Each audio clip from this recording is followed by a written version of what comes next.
Halo teman-teman semua, kembali lagi di podcast Telepon Tengah Malam bersama Deka Wesa di sini. Malam ini kita akan berbincang-bincang dan membahas mengenai puisi dan fotografi bersama Gina Cairina atau GC, pemilik akun @raindrops5. Terhubung secara online melalui Zoom 2 jam. Perbedaannya dari sini karena dia ada di Jepang. Halo GC. Halo. Gimana kabarnya? Ya, baik. GC gimana? Baik juga, alhamdulillah. Oke. Di sana berarti lagi summer ya sekarang, Gec? Awal masuk summer. Masuk awal summer. Kemarin kalau ngelihat dari posannya siapa tuh? Ira lagi hujan gitu ya? Iya, lagi musim hujan. Lagi sering banget hujan di sini. Tapi kalau hujan di sana kayaknya bagus gitu ya, estetik gitu atau gimana gitu ya? Nggak seheboh di Indonesia. Iya, nggak seheboh dan nggak naonnya jadi nanti caludi gitu di Indonesia. Bener. Iya. Di Indonesia kan heboh banget kalau hujan. Iya, sampai banjir juga. Terus lebih gimana? Gimana soal COVID di sana? COVID kita masih naik kan kemarin di Osaka. Osaka itu dekat sama kota aku. Okay. Jadi kita juga masuk emergency situation gitu. Makanya nggak bisa bebas kemana-mana. Tapi untuk pembelajaran atau perkuliahan masih tatap muka atau semenjak pandemi itu belum masuk juga? Aku bisa ke lab sih. Tapi kalau kelas-kelas gitu kebanyakan di online sekarang. Terus kayak kadang-kadang anak-anak ada yang dibatas seminggu cuma boleh berapa kali doang, ke labnya kayak 2 kali doang, 3 kali doang gitu. Berarti digilir gitu ya? Iya. Indo gimana Indo? Indonesia ya beginilah ya. Kayaknya kalau saya kebalik gitu ya, saya lebih mengkhawatirkan misalnya kalau aku jadi GC gitu ya, mengkhawatirkan orang tua yang ada di Indonesia dibandingkan orang tuanya mengkhawatirkan anaknya di Jepang gitu karena kayaknya Indonesia lebih gitu nggak sih Gec? Iya benar sih. Lebih ruas karena ya peningkatan kasusnya ya tahu sendiri lah ya gimana cuma oke. Iya. We're not gonna talk about that. Malam ini kita akan bicara soal GC dan puisi. Sejak kapan sih Gec sebetulnya seneng banget bikin puisi itu? SMP kayaknya ya yang mulai fokus. Dan sejak SMP sudah nulis pakai bahasa Inggris? Oh enggak. Sebenarnya aku awalnya nggak nulis puisi. Awalnya tuh nulis cerita doang waktu SD. Kayak iseng gitu, tahu nggak sih? Zaman dulu ada KKPK. Iya, kecil-kecil punya karya. Iya. Kan aku suka banget tuh. Aku suka beri banyak kan. Terus jadi pengen nulis juga gara-gara sering baca. Aku nulis masih childish lah ceritanya, pokoknya nggak layak dibaca. Jadi aku mulai suka nulis dari situ. Terus udah gitu masuk ke SMP, lanjut nulisnya, tapi masih cerita, tapi nggak tahu ya, mulai masuk ke puisi gitu dikit-dikit. Nah, tapi masuk SMA baru masuk ke bahasa Inggris. Berarti mulai SMA sudah menulis secara umum, nggak cuma puisi menggunakan bahasa Inggris gitu ya? Iya ya. Terus kalau bahasa Inggrisnya tuh dikenalin sejak kecil atau dapat inspirasi dari buku juga kayak KKPK gitu atau gimana? Buat nulis maksudnya? Iya, buat nulis atau yang sebetulnya ini loh alasan kenapa gue pengen nulis gitu. Sebenarnya waktu SD aku join kayak drama club gitu. Oke. Pakai bahasa Inggris. Oh, oke. Kayaknya iya, tapi ya itu SD sih. Mungkin dari situ ya jadi kayak lebih biasa mengekspresikan pakai bahasa Inggris. Keluar. Secara umum berarti kalau di keluarga gitu memang biasa pakai bahasa Inggris, apalagi sekarang mungkin course di Jepang nggak pakai bahasa Jepang ya, pakai bahasa Inggris ya kalau nggak salah. Nggak, bahasa Inggris ya. Ini sih kalau di keluarga aku cuma kakak aku doang kayaknya. Kalau orang tua nggak terlalu bahasa Inggris. Kalau ngomong kita bahasa Indonesia. Oke, terus selama saya kenal sama GC, saya kenal tuh lewat foto-fotonya dan juga puisi-puisinya yang pakai bahasa Inggris gitu ya. Kan pasti awalnya juga ada awalnya gitu ya, seneng sama fotografi gitu. Itu juga sejak kapan, Gage? Oh, kalau fotografi sebenarnya karena ayah aku suka fotografi. Oke. Jadi waktu dari kapan ya, dari SD, tahu nggak tuh soal zaman dulu yang harus dicuci filmnya? Iya. Iya. Aku dipinjemin itu sama papa. Terus aku bawa ke sekolah. Aku suka foto-foto gitu. Terus udah gitu, papa aku punya kamera analog yang Minolta. Oh, terus kayak mulai diajarin gitu kan. Tapi udah tua sih, jadi aku nggak berani moto pakai itu. Terus papa aku udah berani moto pakai itu. Terus udah gitu pas SMP baru pindah ke kamera DSLR. Dari mulai SMP gitu ya? Iya, SMP. Secara umum belajar fotografi tuh berarti otodidak ya? Memang hobi gitu sambil diajarin sama papa juga? Iya, aku otodidak sih. Tapi waktu SMP sempat ada kayak course, tapi nggak resmi sih. Jadi kayak ada beberapa orang yang, kalau SMP di Kalimantan ya. Iya. Terus ada beberapa orang yang mereka tuh sejenis profesional di bagian fotografi. Terus aku lupa ceritanya gimana, tapi mereka ke sekolah, terus mereka bikin kelas unofficial gitu setiap pulang sekolah. Tapi aku lupa seminggu sekali kalau nggak salah, dan aku ikut itu. Jadi kayak mereka lumayan lah ngajarin teknik-tekniknya, foto kayak gimana, kayak gitu. Paling itu bisa dibilang kali ya. Iya, bisa sih. Kelas pertama aku. Bisa kelas pertama. Oke. Terus dari fotografi ini dan puisi itu kan akhirnya di-combine. Lahirlah mungkin yang namanya Raindrops Number 5. Iya. Kenapa sih Gage namanya Raindrops Number 5? Aduh, malu. Sebenarnya aku suka banget hujan. Oke. Jadi ya, terus tapi ini cringe banget, sorry ya. Jadi keluarga aku ada 5. Oh. Ada 5 orang. Okay. Jadi kayak papa, mama, kakak aku 2, terus aku yang terakhir kan. Jadi kayak every one of us is a raindrop and I'm the last one gitu.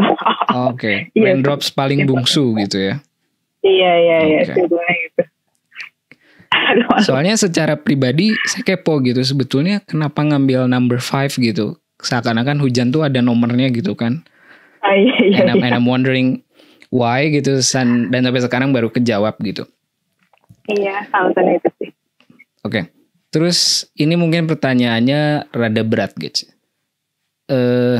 Saya pernah baca di satu quotes gitu, kumpulan quotes, bahwa puisi adalah kesedihan, sementara kebahagiaan adalah lagu pop gitu. Gece setuju nggak dengan statement itu?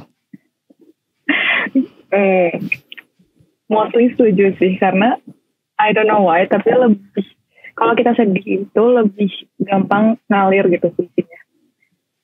Tapi kalau Abah lihat Instagram aku, mungkin mostly puisi aku sedih semua ya. Ada sih beberapa yang senang.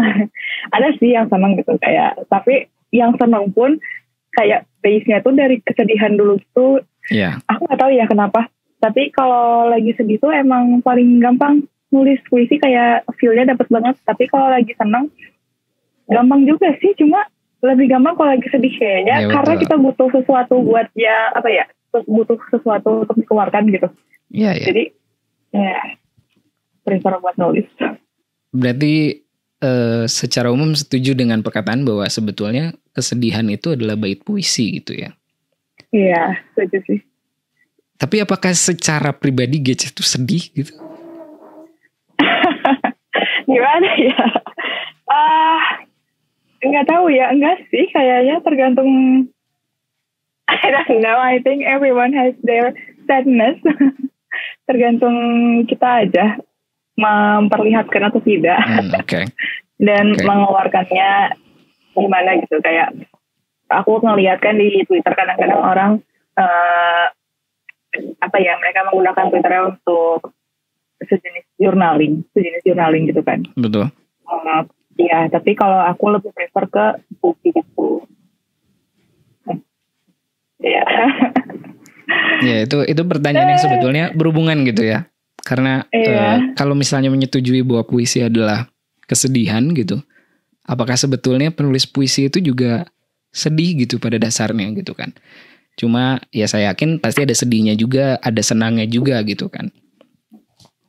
Kata aku sih penulis puisi itu lebih mereka tuh lebih sensitif sama segala hal.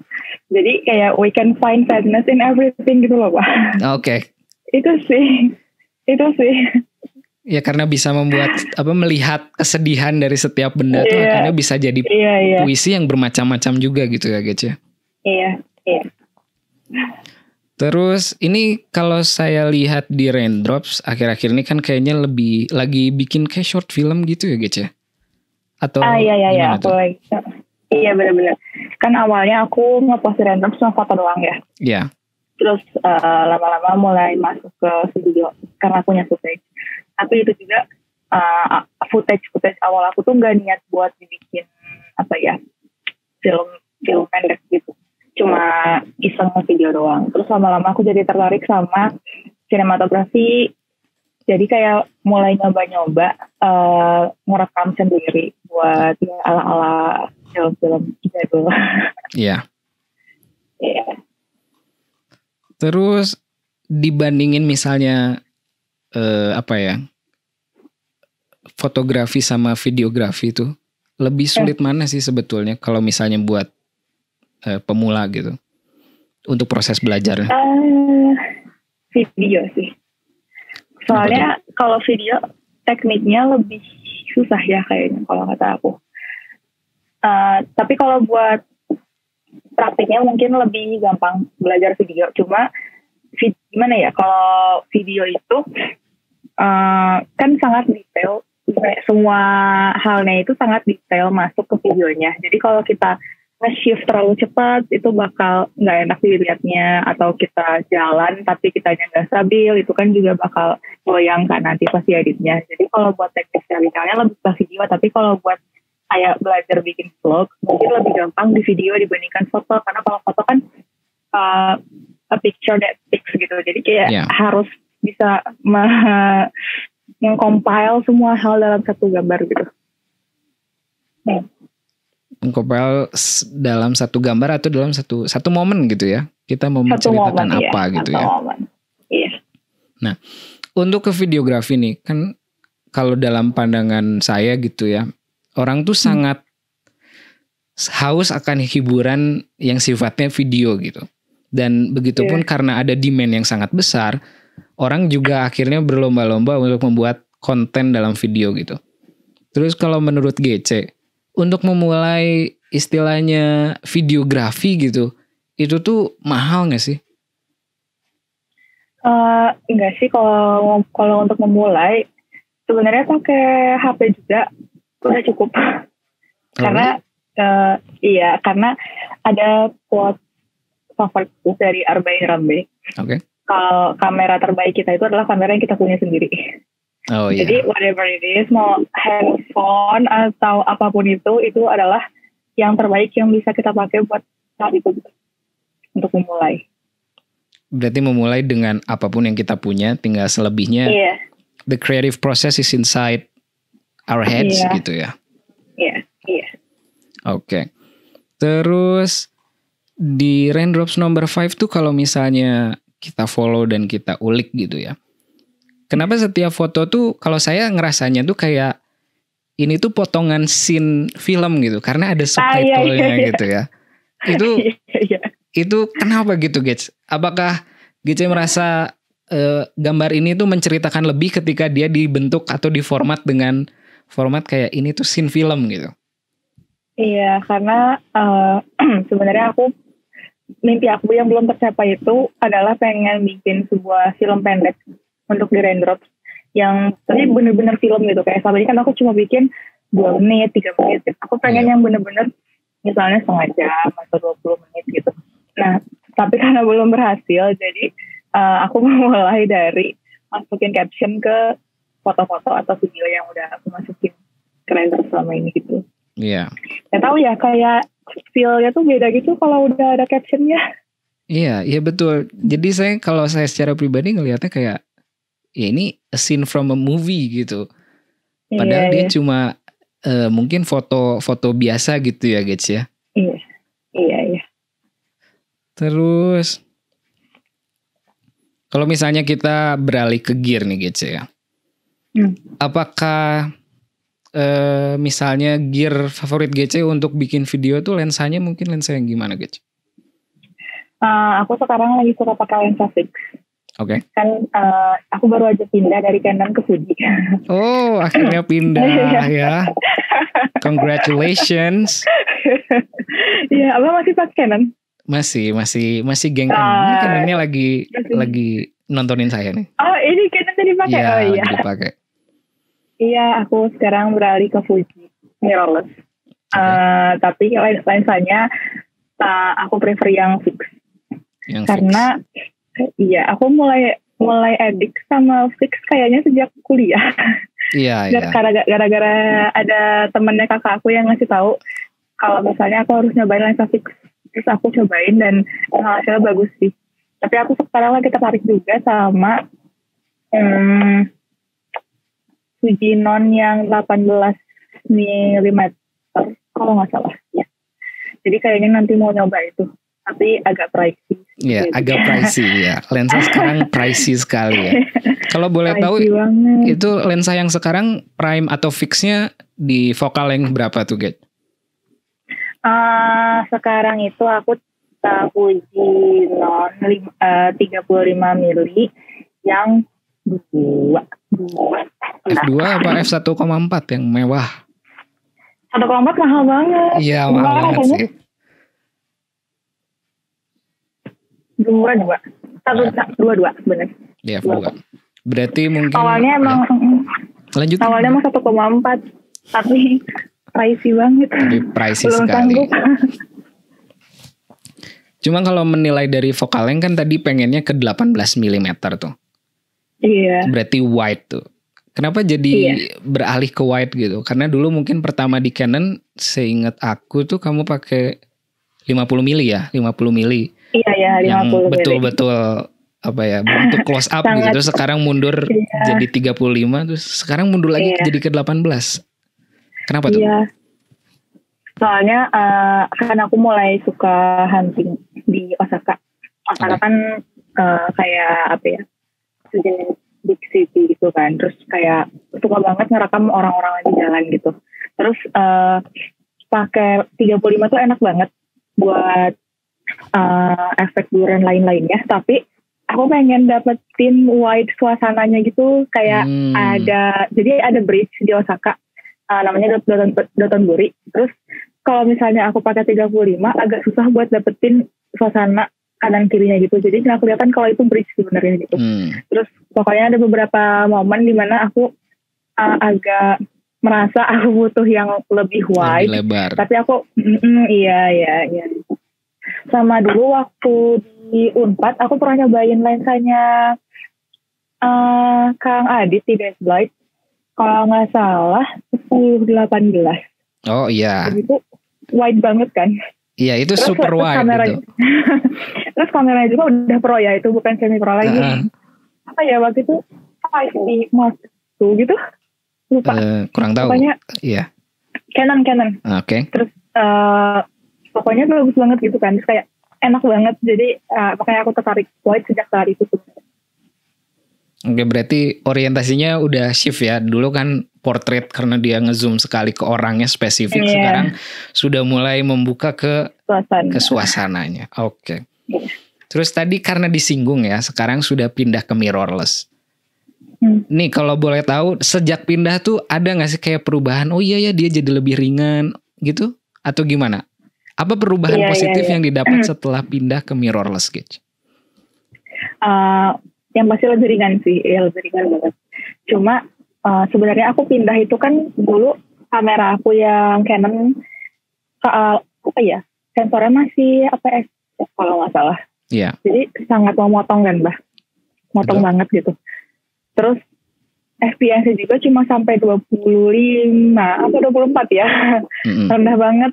Dan yang sekarang sampai 60 atau 20 ya, aku lupa.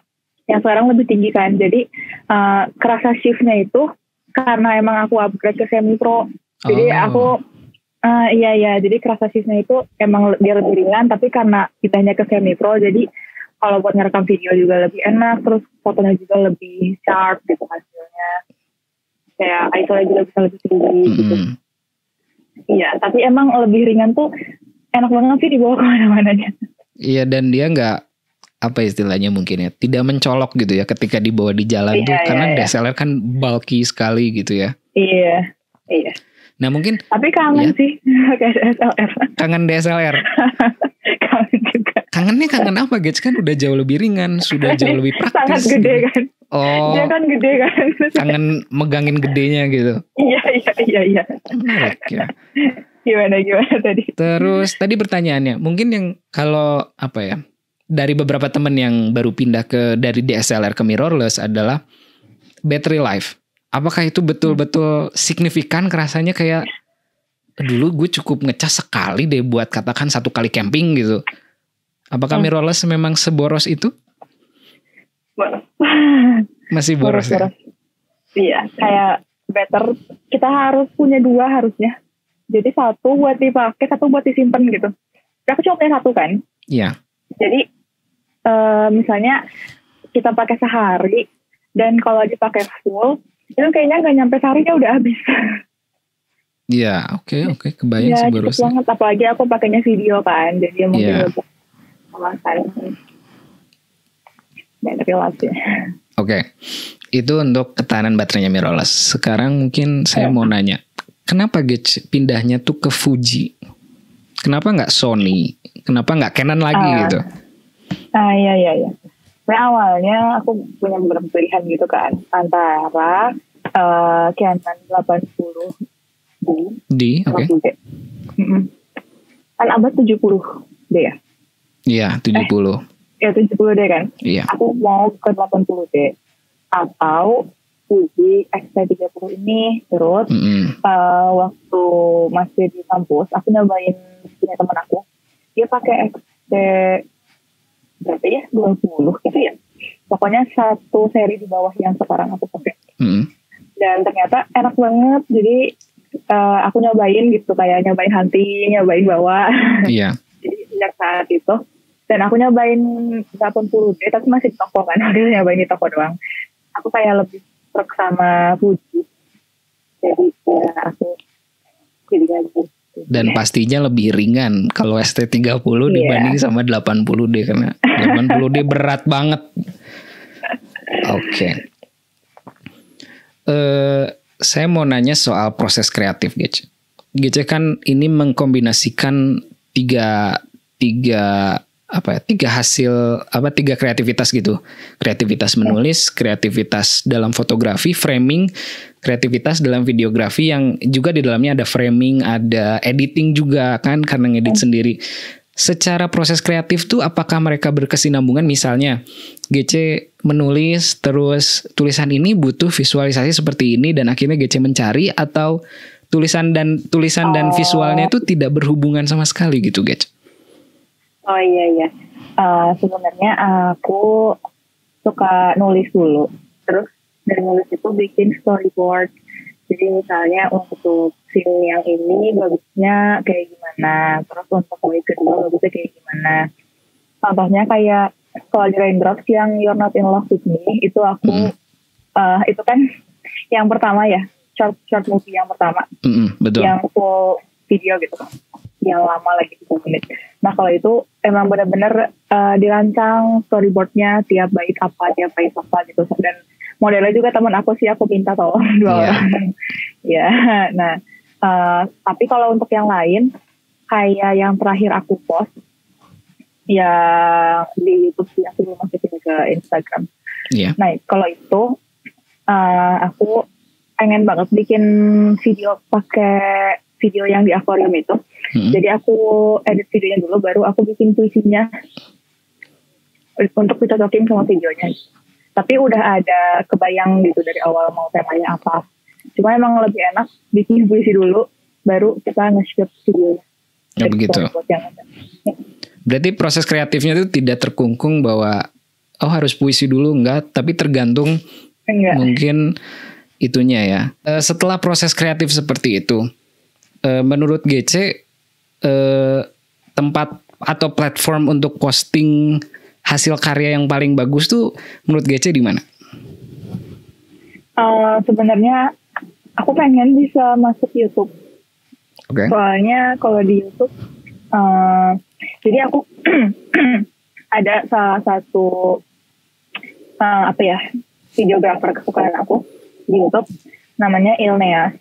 Dia nge-share video-video puisi, tapi puisinya nggak semuanya buatan dia, tapi kayak puisi yang udah orang bikin terus dia remake jadi visualisasi gitu.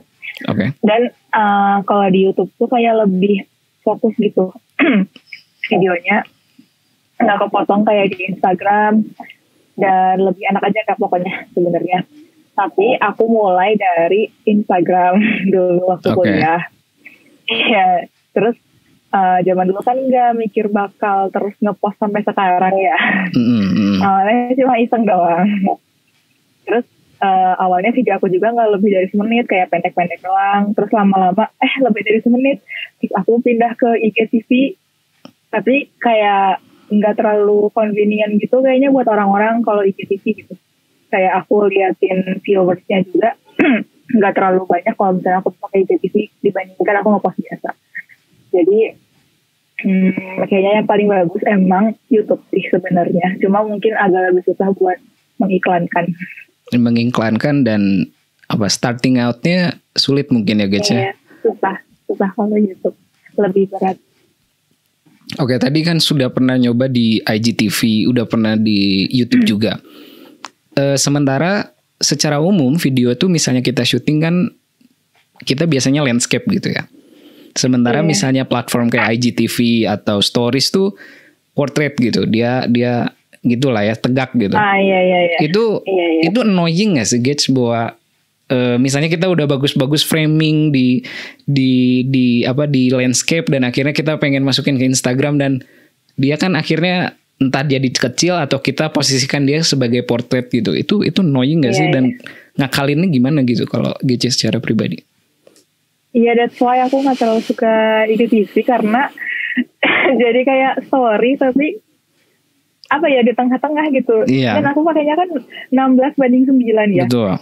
Sangat sangat landscape gitu. Jadi kayak sangat kecil gitu, kecuali kamu pindah posisi HP gitu kan. Iya. Cara ngakalinnya kadang-kadang sih aku kalau ngepost buat story doang yang kayak cuma foto doang, aku crop fotonya sampai sebesar story, tapi itu sangat memotong banyak elemen gitu. Iya, memotong banyak elemen dan apa yang mau kita sampaikan mungkin hilang gitu ya guys ya. Iya. Jadi ngakalinnya paling dari awal emang udah bikin videonya portrait. Portrait ya, memang formatnya sudah format portrait untuk Instagram doang gitu ya. Ya, menarik. Terus misalnya nih guys di YouTube nih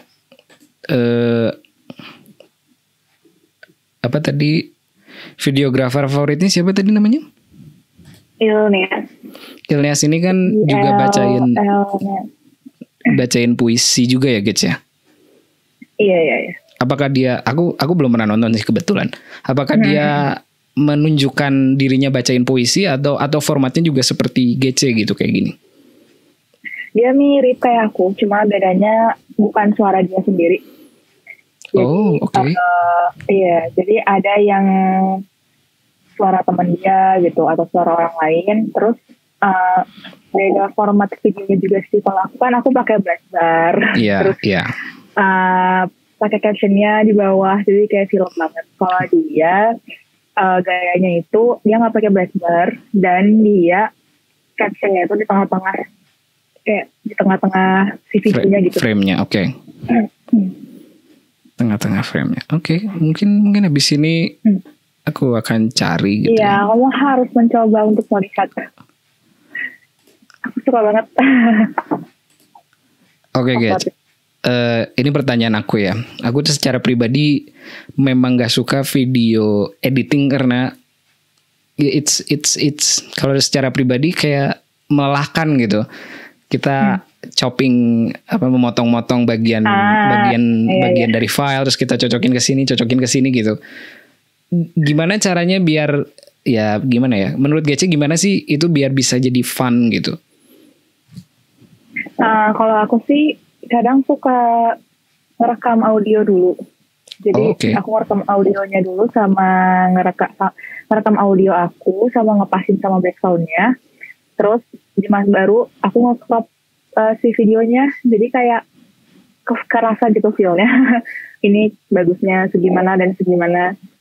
Cuma ya harus mood sih karena capek kan ya. Kadang-kadang aku nggak beres sekali edit kok Bah. Jadi kayak satu video itu bisa seminggu baru beres gitu. Berarti ya, dicicil. Berapa lama? Iya dicicil. Apalagi bikin caption itu kan capek ya. Bikin caption capek ya, kita ngetik satu-satu ketik post gitu ya.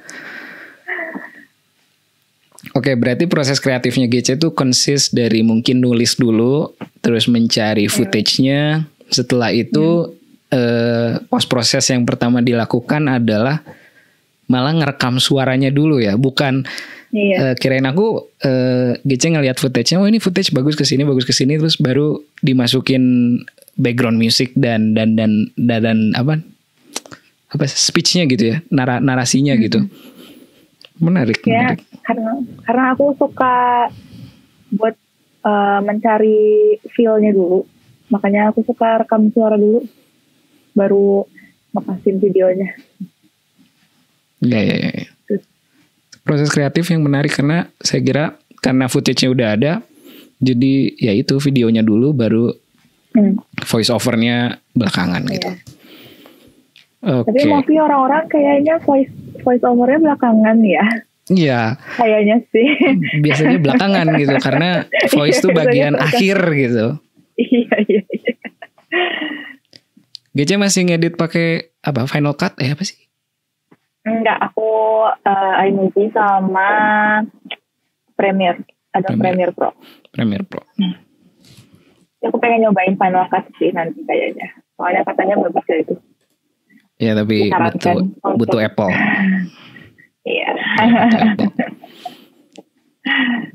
Oke GC, mungkin ada pesan tertentu buat teman-teman yang kiranya mau memulai fotografi atau videografi gitu? Jangan takut buat mulai, ala-ala enggak. Jangan takut buat mulai dan juga gunakan apa yang dimiliki dulu mungkin ya. Iya, kayak kata Arwain Rambe, kamera terbaik itu adalah kamera yang kita punya. Jadi sebenarnya banyak kok foto-foto yang masuk Instagram dan kita ngiranya itu kamera DSLR atau mirrorless, padahal sebenarnya itu kamera HP gitu. Iya. Jadi sebenarnya nggak terbatas harus pakai kamera yang bagus atau gimana. Yang penting kitanya mau mulai aja sih. Soalnya harus latihan. Sementara kalau buat nulis ada tips and trick atau apa gitu untuk starting out writing? Sebenarnya kalau nulis kan lebih ke journaling ya. Mungkin cringe, tapi ingat gak sih dulu suka dibilangin sama guru-guru SD kayak coba tulis diary gitu. Iya betul.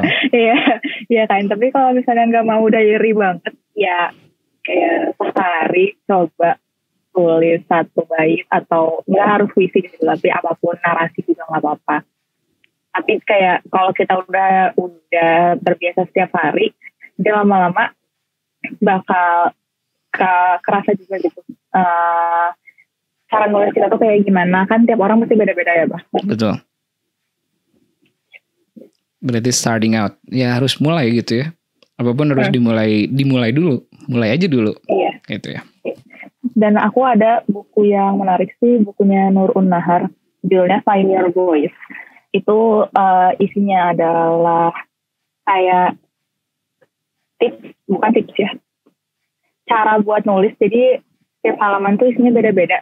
Misalnya halaman pertama dia ngasih instruksi cari satu foto random dari galeri kita, terus coba tulis deskripsinya di halaman ini gitu. Jadi semuanya itu random gitu. Terus halaman kedua coba bikin suatu tulisan dengan tema ini gitu. Jadi nanti ada 3 part gitu, dan part ketiga itu bakal kelihatan cara nulis kita tuh kayak gimana gitu. Iya, betul. Itu salah satu. Ya. Starting from random things juga nggak apa-apa gitu. Ya mungkin setelah banyak ngambil footage, setelah banyak ngejepret gitu, kita juga kalau misalnya mau sambil nulis, ya coba kita tulis dari apa yang kita dapat gitu ya guys ya. Iya benar banget, bisa kok kayak gitu juga. And everyone can do that, I'm sure. Yes. Oke Gece, kita masuk ke sesi terakhir. Sesi terakhirnya saya cuma ngasih 3 pertanyaan dan Gece jawab aja seperti apa yang di kepala gitu ya. Deg-degan ya aku. Pertanyaan iseng kok ini. Oke. Gorengan favorit? Odading. Odading. Oke. Berarti kemarin waktu hype odading mengoleh, hype juga gitu, kangen tapi juga ya. Tapi kangen di sana ada nggak sih odading? Gak ada, aku pengen bikin. Terus. Tapi nggak enak, enakan beli di jalan apa? Maksudnya nggak enak ketika bikin sendiri gitu? Iya, karena kalau beli di jalan kan lebih micin ya. Iya kali ya. Tapi makanan aneh gitu ya. Kalau misalnya kita masak gitu, maksudnya yang simple aja deh. Ngerasa nggak sih kalau makan Indomie di Warmindo itu lebih enak dibandingkan bikin sendiri gitu? Iya, benar banget. Nggak tahu kenapa. Itu aneh sih sebetulnya. Oke, odading ya. Action cam atau cinematic camera? Cinematic camera. Ada mungkin mimpi beli cinematic camera? Of course. Nanti ya kalau aku udah rich. Amin, semoga tercapai. Tapi secara umum bedanya cinematic camera sama katakan mirrorless system atau SLR system tuh sebetulnya apa sih, Gage? Aku sebenarnya pernah dengar sih katanya kalau misalnya kita kebanyakan merekam pakai kamera mirrorless atau DSLR atau SLR, kayak apa sih kalau kita moto count, shoot count, snap count, apa disebutnya? Shutter count. Iya. Katanya shutter count-nya itu jadi kayak aku lupa satu detik video itu sama dengan berapa shutter count gitu. Sedangkan kalau foto kan satu foto satu shutter count gitu. Betul. Sedangkan kalau video itu memakan lebih banyak. Jadi sebenarnya kalau kita nge-video pakai DSLR atau mirrorless mungkin akan lebih cepat. Bukan limit ya, lebih cepat untuk menghabiskan shutter count sampai batas limit terbaiknya gimana gitu. Okay. Jadi kalau pakai khusus cinematic camera lebih spesifik, jadi dia lebih awet. Jadi lebih worry free mungkin ya gitu. Iya. Oke. Cine camera. Terus yang terakhir, lagu yang kalau pasti disetel bikin kamu tuh pasti bersenandung gitu. Humming gitu.